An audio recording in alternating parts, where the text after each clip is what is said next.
جزا با هم دیگه نصب می‌کردیم و چالشمون اینجوری بودش که می‌خواستیم این سیستم عامل‌ها رو نصب کنیم، روش نصبشون رو ببینیم و اگه ویژگی خاصی دارن من بهتون معرفی کنم. حالا که ویندوز 7 و 8 از رده خارج شده، خوبه که یه دونه ویندوز سبک داشته باشیم که بتونیم از اون استفاده بکنیم. این ویندوزی که بهتون معرفی می‌کنم سبک‌ترین ویندوزیه که فعلا از ویندوز 11 ساخته شده و خوشبختانه از روی نسخه پرو هم ساخته شده و آخرین نسخه 22H2، پس خیلی میتونه جذاب باشه. این ویندوز میتونه با 10 گیگابایت فضا به راحتی واسه شما بیاد بالا و کار کنه. حدودا 1.5 گیگ یا 2 گیگ هم رم مصرف میکنه. پس به خاطر اینکه امکانات خیلی کمی نیاز داره و کلی از بلوتورهاش حذف شده، خیلی گزینه خوبیه. بذارید بلوتور رو هم واسهتون توضیح بدم. ببینید وقتی شما یه دونه گوشی میخرید یا وقتی ویندوز نصب میکنید، کلی نرم افزارهای جانبی هم از جانب اون شرکت روش قرار گرفته. مثلا شما میید گوشی اندرویدی میخرید، یه سری نرم افزار رو خودش داره که نمیتونید هم حتی پاکش بکنید. روی ویندوز هم همینه، یه سری نرم افزار وجود داره که پیش‌فرض اجازه پاک شدنش هم حتی به شما نمیده. میشه با یه سری دستکاری‌ها اینا رو پاک کرد. به این نرم افزارهایی که زورکی چپونده شده روی سیستم عاملمون میگیم بلوتور و این ویندوزی که بهتون معرفی میکنم فاقد این موارده و به خاطر همین قضیه سرعت بالاتری داره و روونتر میتونید باش کار کنید. اگر سیستم سبکی دارید که میخواید از این روی این سیستم سبک، یعنی سیستم قدیمی دارید که میخواید یه ویندوز سبک روش نصب کنید و کار عادی باشه انجام بدید، گزینه خیلی خوبیه و پیشنهاد میکنم از این استفاده بکنید. توی دوره سفارشی سازی ویندوز من یادتون دادم که چطوری میتونید شاخ و برگ ویندوز رو بزنید. اینم از همون روش‌ها استفاده کرده و کلی از شاخ و برگا رو زده و کوچیک‌ترین و سبک‌ترین ویندوز 11 رو واسه ما درست کرده. چون جالب بود گفتم توی این چالش در موردش صحبت کنیم و بهتون نشونش بدم. بریم تو کامپیوتر نصبش رو انجام بدیم، دانلود و نصبش رو انجام بدیم و ببینیم چطوریه. خب حالا بریم مشخصاتش رو ببینیم و با هم دیگه دانلود و نصبش رو انجام بدیم. برای اینکه بتونید دسترسی داشته باشید باید وارد وبسایت archive.org بشید و یه ذره پیدا کردنش سخته واسه خودتون. من لینک رو واسهتون گذاشتم. اسم پروژه هست Tiny11 و همونجور که توضیح میده اینجا گفته که آقا من سبکترین ویندوز 11 چه کارایی انجام داده. 3 تا تغییر اساسی نسبت به نسخه قبلیش داره. یه سری کامپوننت استور رو برگردونده، مایکروسافت تیمز رو حذف کرده، اسپانسرد اپ ها رو همه رو حذف کرده و بر اساس ویندوز 11 پرو نسخه 22H2 هم طراحی شده و نکته مهمش اینه که تو حالت عادی ما بیش از 20 گیگ فضا نیاز داریم واسه نصب، ولی اینجا فقط 8 گیگابایت فضا نیاز داره واسه نصب و میشه گفت واقعا یکی از سبکترین ویندوزهای 11. من قبلا نصبش کردم ولی الان می‌خوایم بریم با هم دیگه نصبش رو انجام بدیم ببینیم که چجوریه. در دانلودش میتونید اینجا روی ایزو تورنت بذارید، لینک دانلود رو بهتون میده، از همینجا دانلود کنید یا اینکه تورنتش رو بگیرید اگه خواستید لینک تورنت بگیرید و از تورنت دانلود انجام بدید. من قبلا دانلودش کردم، همونجوری که میبینید لینکش اینجا هست، یعنی فایلش اینجا هست و میخوایم بریم این فایل رو استفاده بکنیم. من رو ماشین مجازی هایپر-وی میسازمش. پیشنهادم به شما همینه که حتما اینجور چیزا رو ماشین مجازی تست بکنید و بریم ماشین مجازیشو با هم بسازیم. نیو ویرچوال ماشین، اسمش رو میذارم همون Tiny11. توی همون مسیر پیش‌فرض خودش جنریشن 2 میسازم ماشینو. 4 گیگابایت رم، ولی شما واقعا خیلی کمتر از اینم میتونید بدید. من میذارم باشه ببینیم چقدر رم مصرف میکنه. کارت شبکه فعلا بهش نمیدم چون میخواد بره آپدیت بشه.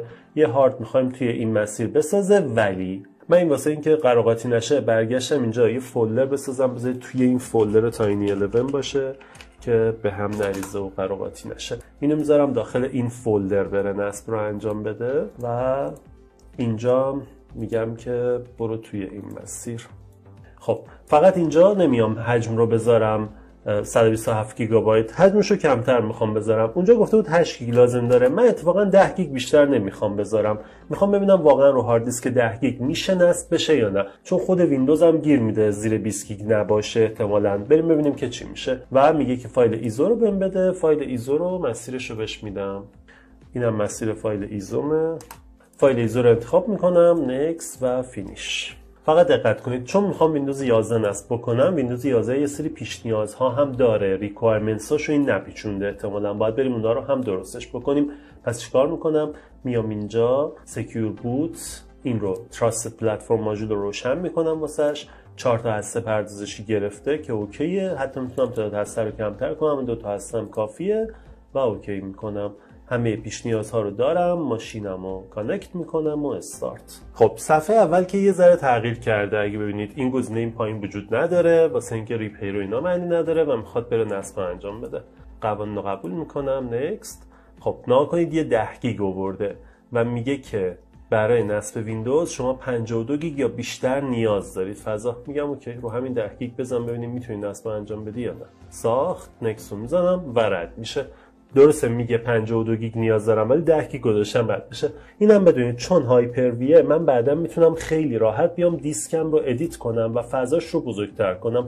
من میتونم اینجا ادیت دیسک رو بزنم، برم اون مسیر هارد رو انتخاب بکنم، فضاش رو بیشتر بکنم. الان چون در حال کار هستش نمیذاره، وگرنه بعدا میتونم این کار رو اگه خواستم انجام بدم و نگرانی بابتش وجود نداره. من صبر میکنم تا نصب انجام بشه، بقیه مراحل رو با هم میریم جلو. خب نصب انجام شد، ریستارت انجام داد و حالا بریم مینی ستاپ رو انجام بدیم. من مخصوصا اینترنت بهش ندادم که اینجا ببینیم که چه اتفاقی میفته. چون نسخه پرو دارم نصب میکنم، گزینه I don't have اینترنت رو بهم میده و میتونم بدون اون ردش بکنم برم. ولی اگه نسخه هوم بود نمیشد، باید با اون دستوری که قبلا یاد داده بودم با این ویدیو ردش بکنید. من اینجا ایکاجی میزنم. پس میبینید مراحل دقیقاً همونه. خب فقط نکتهش اینه که ویندوز رو سبکش کرده. حالا بریم ببینیم که چقدر سبکش کرده. خب میبینید که ویندوزش اومده بالا روی 10 گیگ. حواستون باشه. ببینیم حجم درایو سیمون چقدره. 800 مگ از 10 گیگ رو خالی نگه داشته، یعنی 9 و 27 برای من اینجا گرفته. خودش گفته بود 8 گیگ، حدود 8 گیگ. میبینید که اوکی داره کار میکنه. خب منوی استارت رو که باز میکنم میبینم یه سری از برنامه‌ها لود نشده. میتونه به خاطر نداشتن اینترنت باشه. اجازه بدید اینترنت رو بهش بدم. حالا که اینترنت گرفت قطعا یه مدت زمانی طول میکشه و بعد اینا باید درست بشه. یه نگاه هم به تنظیمات و اینجور موارد بندازیم. نسخه ویندوز رو ببینیم. نسخه ویندوز توی قسمت About ویندوز 22H2 یعنی آخرین نسخه ویندوزه که میبینیم اینجا اوکیه.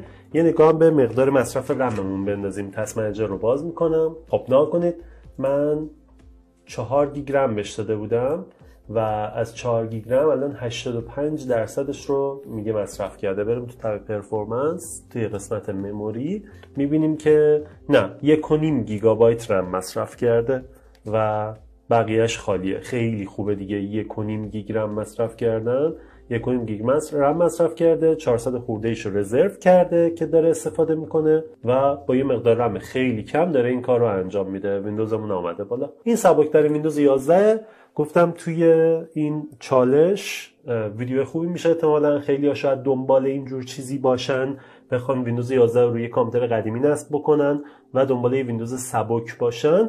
میتونید این رو نصب بکنید به خاطر اینکه کلی از بلوتورها رو داخل خودش نداره. خب من فقط به خاطر اینکه میخواستم به شما نشون بدم با 10 گیگ فضا هم کار میکنه این رو 10 گیگ گذاشتم، ولی به محض اینکه این رو به اینترنت وصل کردم اون 10 گیگ پر شد، رسید به 0% و باید حجمش رو ببریم بالاتر. پیشنهاد میکنم شما این کار رو انجام ندید و از اول یه فضای خوبی رو بهش بدید و اگر رو ویندوز اصلیتون به عنوان ویندوز اصلی دارید نصب میکنید که هیچی، کل فضا رو میگیره و استفاده میکنه.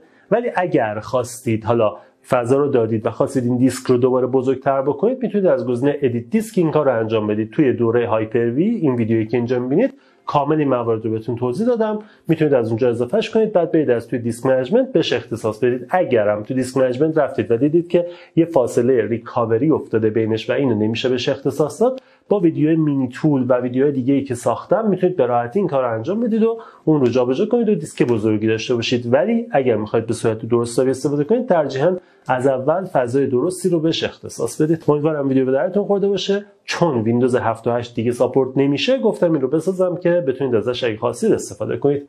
من اردشیر کاویانی ام، اینجا کانال چهارراه کامپیوتره و در رابطه با نرم افزار، سخت افزار و شبکه ما اینجا صحبت می‌کنیم. اگه از این ویدیو خوشتون میاد، ویدیو رو لایک کنید، نظرتون بهمون بگید و حتما اون رو برای دوستاتون هم ارسال کنید. دمتون گرم. مرسی. فعلا خدا نگهدار. قسمت 25 از چالش نصب 100 تا سیستم عامل تموم شد.